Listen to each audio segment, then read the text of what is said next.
그래서 저는 그 유인물에 다 나왔겠지만은 사실 고향은 평양인데 이제 추방돼서 경원 탄강 지역에 가서 생활하게 되었습니다. 그래서 추방 목적은 저희 어머니가 이남 분이었어요. 그래서 6.25 때 이제 그 성신여고를 다니다가 그러다가 이제 인민군의 그 남북 선전에 몰려가지고 어떻게 몰렸냐면 북한 가면 대학 공부 무료로 할 수 있다 이런 유혹에 빠져가지고 그렇게 해가지고 정말 집 식구들 종갓집 최장녀 7대 장녀였는데 그 할머니 할아버지 다 그 집에다가 알리지도 않고 도망치다시피 해서 갔는데 이제 50년이라는 기나긴 세월 동안 이제 이 국군 포로님들 못지않게 이런 고용살이를 하다가 돌아오게 되었습니다. 그래서 그렇게 해서 이제 갔는데 대학을 안 보내주고 계속 인민군에서 제대를 안 시켜서 정말 진짜 투쟁하다시피 해가지고 어렵게 대학을 갔습니다. 그래서 대학을 자신이 원하는 의대 공부를 하고 의사가 되었으나 그 뒤에 이제 저희 어머니 삼촌이 그때 당시 서울 운동장에서 유명한 권투 선수였다고 합니다. 그러니까 권투 선수다 나니까 인민군이 6.25 때 내려와가지고 납치해 갔다고 합니다. 납치해 가다 나니까 그 아래 5째, 6째가 계속 감시받으니까 나도 형 따라가겠다 해가지고 두 분도 역시 이제 그 전쟁 때 없어진 거예요. 그랬는데 이제 넷째 권투 선수를 납치해간 권투 선수를 대남 연락소에다가 영입해가지고 이 대남 그런 공작단으로 이남을 재직 다니듯이 이렇게 다녔다고 한다. 그러다가 이제 우두머리가 변절을 하는 바람에 이분 역시 이제 숙청을 당하게 됩니다. 숙청 당하고 나니까 그 아래 5째, 6째가 영문도 모르게 다 숙청을 당합니다. 그리고 나서 저희 어머니가 조카라고 어느 날 진짜 저는 추방 명령을 받고 이제 경원 탄강 지역에 추방 가게 됩니다. 그래서 저는 무남동묘에 따라서 저희 어머니하고 저하고 이제 둘이 우지가지 없이 정말 이 유인물에도 있다시피 이 나라의 제일 최북단 경원 탄강 지역에 이제 추방 가게 됩니다. 그래서 가서 제가 평양에서 정말 입안만 먹기 싫어서 투성하면서 먹다가 그 탄강 지역에 가서 강낭밥이니까 제가 이제 밥을 먹지 않으니까 저희 어머니가 자진해서 탄강에 들어가게 됩니다. 왜? 탄강에 들어가면 무상탄이 2톤, 연에 2톤이 공급되고 일단 백미 800이 채탄공한데 백미 800이고 불진공은 백미 900이었다고 합니다. 그래서 나는 내 하나밖에 없는 딸을 입한면 먹이기 위해서 탄강에 들어가겠다 해서 탄강에 자원 하게 해서 들어가게 됩니다. 탄강에서는 한편 인력난에 시달리던데 여자 인력이든 뭐이든 무조건 오너라 이렇게 해서 이제 탄강에 들어가고 보니까 정말 남조선에 다시 간 기분이었다고 합니다. 왜냐하면 저희 어머니가 요거 때니까 이제 서울말씨가 바뀌지 않았는데 들어가니까 경상도 그다음에 전라도 충청도 그야말로 진짜 독특한 칼라의 이 사투리 쓰는 이런 국군포로들이 국경 안에 다 포진돼 있어가지고 너는 어떻게 여기 들어왔냐 이런 식으로 정말 동정의 눈빛으로 탄 한 삽이라도 뭐 더 떠주고 이렇게 하면서 국군포로들하고의 생사 고락을 같이 했던 것입니다. 저는 또 한편 그 자녀들하고 같은 학급에서 이제 공부를 하게 되는데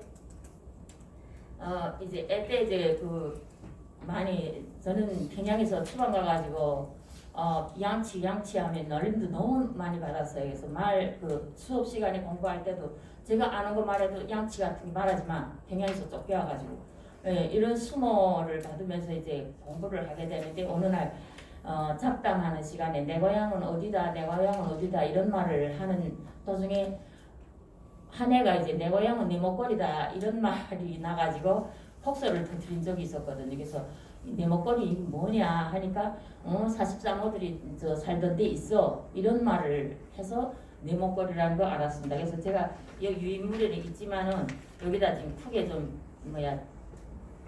인쇄해 봤는데 저희가 살던 마을이 이렇게 지금 다 일자형으로 됐어요.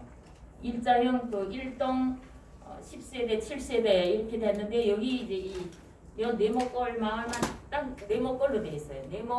네모로 이제 바깥에 나가지도 못하고 그러니까 1동 10세대, 10세대, 10세대, 10세대, 10세대 이렇게 해가지고 세대지만 그때는 그 칸이죠. 일명 이제 국군포로 수용 시설이었다고 합니다. 그래서 40호 간방으로서 국군포로들을 여기다가 수용해서 관리했다고 합니다.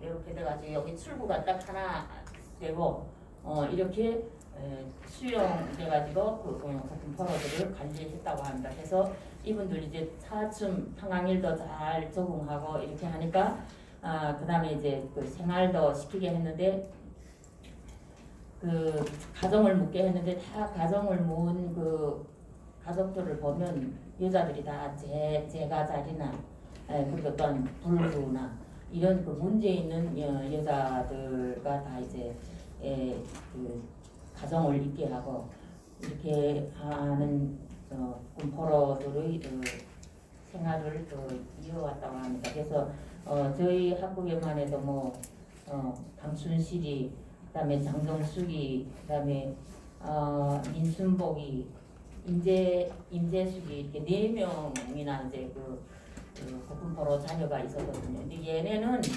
공부부터 안 해요.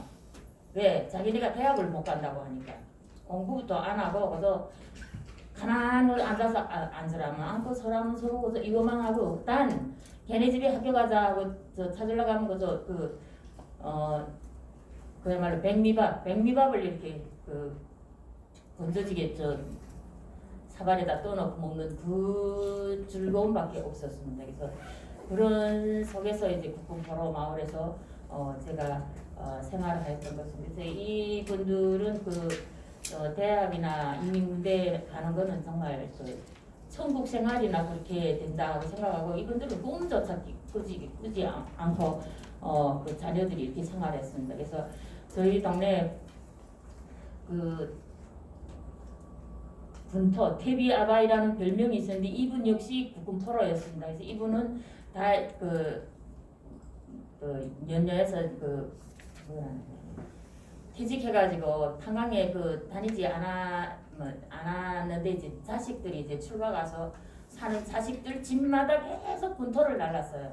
왜? 자식들이 자기 때문에 아무것도 군대도 못 가고 대학도 못 가고 하니까 그 토바티라도 자기가 잘 바꿔줘서 얘네 먹고 사는 문제라도 해결해 주는 거밖에 내가 할 일이 없다 해가지고 하루 종일 퇴비를 날랐어요. 이분은 딸네 집, 아들네 집 그렇게 하면서 얘네 자녀들 밭을 바꿔서 이 농식물을 포장해주는 이런 일을 했던 것입니다. 그리고 제가 있었을 때 보면 90년대 초에 탄광에서 이제 갱 사고가 났는데 그때 한 명이 이제 저희 학급의 임재숙이 아버지가 갇혔어요.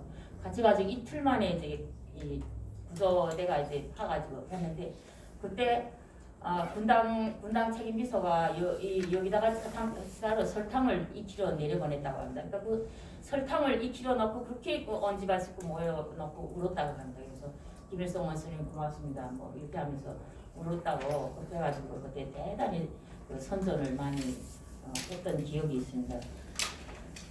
그리고 제가 이제 거기서도 저는 이제 남한 출신이다 보니까 이 국군포로 못지않게 많이 이제 지장을 받으며 생활하는데 상고학교 가는 거 역시 솔직히 말해서 그쪽에서도 약사를 했지만은 약대 가는 거 역시 정말 어렵게 갔습니다. 그래서 사회생활 한 3년을 하다가 정말 저희 어머니가 너무 진짜 이약하게 달라붙어서 나 통일이 되면 이제 공부하러 왔다가 딸 하나밖에 없는 딸 공부 못 시켜서 내가 우리 부모님 앞에 나타나겠느냐. 쟤를 공부시켜야 된다 하고 거의 농성하다시피 해가지고 겨우 이제 티어를 받아가지고 그 시험을 가서 쳤습니다. 그래서 시험을 쳤는데 그때 당시는 입시 비리가 너무 심하다 보니까 그 자리에서 그 다음날 시험 발표를 해서 내려보냈어요. 그래서 발표했는데 제가 합격된 걸 알고 이제 내려왔는데 실제 8월 15일까지 다 그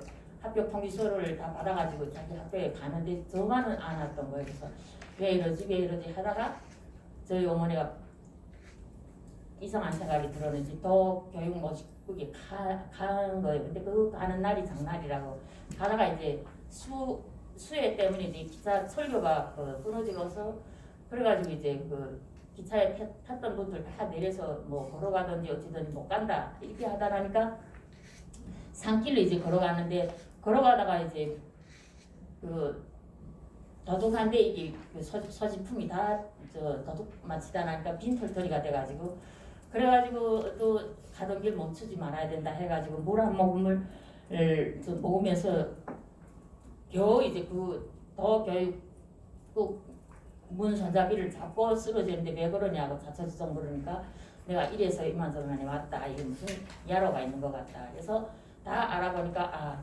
군에서 이 사람은 제도부는 당원하고 바꿔달라 이런 의견이 왔기 때문에 자기네가 바꿨다. 그래서 잘못했다. 이렇게 해서 더에 가서 개별적으로 그 입학 통지서를 다시 받아와가지고 정말 어렵게 제가 약대를 다시 들어갔거든요. 그래서 공부를 해서 이제 약사가 되었는데 쪽하면 이제 그 의료인들 비상서집이다 해가지고 자다가도 갔는데 어디로 갔냐면 뭐 군병원, 보건원, 탄광병원 이런 데 가면 뭐냐면 피부이식 수술을 했어요. 이 탄광들에 이제 그 일산화탄소 폭발 사고가 여러 번 났거든요. 그러면 이 일산화탄소 중독 폭발되면 이 피부가 다 화상화자 피부가 다 녹아내리거든요. 이 피부를 이런데 이제 이식해서 이제 붙여놓는 이런 수술하는데 사실 그래서 이 허벅지 뭐 이거 저는 성한 데가 없어요. 다 피부 이식 수술하다니까. 그래서 이제 그런 속에서 뭐 사상자도 많이 났고 이런 속에서 국군포로 분들이 거의나 이제 이런데 제일 그 비용 인물이 됐을 것이다 이런 유출을 하게 됩니다. 그래서 이때 돌아가서 또 내목걸에서 그 수용했던 이 국군 포로들을 이게 얻어들은 풍월이에 하면 공원원 탄강, 영국 탄강, 아우직 탄강, 뭐 상하 탄강 이런 데로 다 차출되고 가만 보니까 이 포로분들이 처음에 이제 다 옥류시키고 이렇게 하니까 여기서 이제 어떤 반발 세력, 부정 어떤 이런 불만 세력 이런 분들이 많이 없지 않아 있었던 것 같습니다. 그래서 여기서 가장 이제 와일드한 조금 좀 부세찬 이런 인물들은 거의나 이제 큰 탄강, 너네 말 안 듣지 하면서 아우지 탄강, 고원원 탄강 이런 데 다 차출시키고 저희 옆 병원 탄강에 남은 분들은 지극히 정말 마일드한 착한 그 순종적인 거의 이런 분들이 오셨던 남았던 것 같습니다. 그래서 지금 국내에 오신 분만 해도 저희 고장에서 한 6명이 되는데 한 분은 지금 돌아가시고 그래서 5분이 지금 현재까지 계셔가지고 그래서 한 분이 제가 거의 10년 됐는 거예요. 물망속 간사 했을 때 저보고 찾아와가지고 우지가지 없는 불쌍한 사람이 있는데 거기서 돌아갔는데 자기가 그 묘를 안다는 거예요. 그 묘를 어떻게 하면 파봐야 되겠는데 어떻게 할까? 저보고 토익하면서 이제 그랬던 적도 있었는데 그분들이 그래도 다행히도 여기 대한민국 땅에 오셔가지고 어떤 자기의 그런 그 고향에서 향수를 느끼면서 사는 데 대해서 정말 안도감을 같이 하기도 하였습니다. 근데 저는 보면 제가 이제 본의 아니게 그 김성태 어르신하고 하나원 동기였습니다. 그래서 김성태 어르신이 이제 돌아가신 지 이제 20일 된 걸로 알고 있는데 저는 한편 그 김성태 어르신이 진짜 조용하시고 조용하고 지고한데 그 하나원 동기 때도 저한테 많이 이제 그 자신이 그런 지난 기간 생활에 대한 걸 많이 말씀하셔서 저하고 이제 의사소통이 잘 됐던 이런 분이었는데 지금 이제 돌이켜 보니까 왜 김성태 어르신분 이런 분들은 정말 국가적 차원에서 보면 정말 저희 같은 탈북자 일반 탈북자들하고 하나원에 같이 수용하면 안 된다고 저는 생각하거든요. 예, 한국에서 보면 북한의 고위급 고위급 그 간부들에 대해서는 어떤 안가에서 허가의 그런 조사를 진행해요. 근데 왜 그러면 이 국군포로 이분들은 왜 일반 관리하는 이런 분들하고 관리를 하는가? 여기에 대해서 조금 좀 아쉬움이 없지 않고요. 그다음 또 이제 이 자리를 빌어서 보면 그 언론사에 보니까 우리 호주 그 수상이 말레이시아 국빈 방문 중에 제1차 세계대전 그 마지막 병사가 돌아가셨다는 이런 그 국보를 받고 그 모든 그 일정을 캔슬하고 그 자리에서 돌아서서 그 장례식에 하셨다고 합니다. 이제 우리는 그러면 김성태 어르신 장례식만 보더라도 국방장관님께서 어제 순간적으로 참석은 하셨지만 왜 우리는 이 호주 수상처럼 대통령님께서 국군포로 분의 장례식에 참석하시는 이런 그 거대한 애국심의 발현을 하실 수 없었을까? 이런 아쉬움도 이 자리를 빌어서 표현해 보겠습니다. 마치면서 제가 이제 8월 17일 유엔 그 안보리에서 그 발언했던 이 김일혁 군도 저희 고장에서 온 학생이었어요. 저 학생이 발언했던 것처럼 독재는 영원할 수 없습니다. 하루빨리 북한사의 김정은 정권이 무너지기를 학수고대하면서 발언을 마치겠습니다. 네, 강춘여님께서 어머니가 어떻게 북한에 가게 되셨는지 그리고 거기서 어떠한 삶을 살았고 학급의 국군포로의 자녀들하고 같이 공부하면서 그들의 생각과 그들의 행동이 어떠했는지에 대해서 잘 증언해 주셨는데요. 아까 그 토론 중에 43호라는 그 용어가 나왔는데 여러분들 이해를 돕기 위해서 제가 잠시 설명을 드리면 국군 포로들은 이제 1950년 7월 27일 정전협정이 체결된 이후에 한 8만 명에서 10만 명 정도의 국군 포로가 강제로 억류됐죠. 북한에.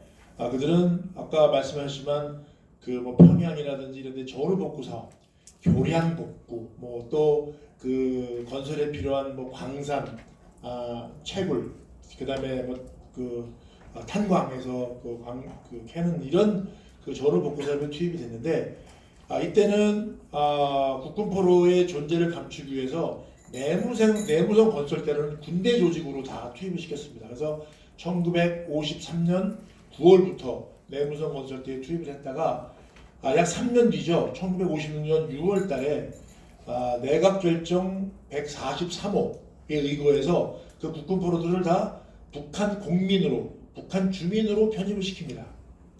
근데 143호 그러면 그 이제 말이 길어지니까 일자를 떼어내고 43호라고 통칭했다고 합니다. 그래서 국군포로들도 43호라고 불렀고 또 국군포로의 자녀들이나 가족들도 저 사람 43호야 이러면 국군포로 또는 국군포로 가져겠다는 거죠. 근데 이들은 그 자녀들은 또 국군포로 및 국군포로의 자녀들은 최하층, 최적대 계층으로 분류가 됐기 때문에 아무리 공부를 잘해도 대학에 진학할 수 없었고 또 군대를 갔다 와야지 입당을 하거나 북한 내에서 자기 이 자리를 잡을 수 있었는데 그런 기회를 다 빼앗겼다는 얘기죠. 그러니까 자녀들이 의욕이 없이 공부도 안 하고 그랬다는 말씀하셨는데요. 이미 저는 알고 있었지만도 굉장히 그 가슴이 아픈 그런 얘기입니다. 또 아까 우리 그 이상부님께서 말씀하신 동발이라는 용어를 말씀하셨는데요. 동발이라는 것은 탄을 캐러 이제 그 갱도를 파고 들어가면 천장이 무너지지 않도록 이 큰 나무로 이렇게 그 지지하는 나무들을 말합니다. 근데 그 밑에 습기가 차고 흐르기 때문에 거기가 밑에가 썩어서 예, 동발이 무너지는 경우도 있고 아까 뭐 1m 간격으로 세워야 되는데 어떤 경우는 10m 간격에도 그 동발이 없다 그랬잖아요. 그래서 낙반 사고 그다음에 탈을 캐고 들어가면은 그 가스가 그 이산화탄소가 이렇게 한 지상에서 한 30cm 내외를 이렇게 돌아다니는데 거기에 여러 가지 그 어떤 불빛만 스쳐도 폭발 사고가 일어나서 많은 분들이 예, 거기서 메탄가스 예, 메탄가스 예, 해서 돌아가시고 했다는 얘기를 아까 또 우리 강춘재님께서도 또 증언을 해주셨습니다. 예, 이상 제가 이해를 돕기 위해서 말씀을 드렸고요. 예, 끝으로 우리 그 이혜민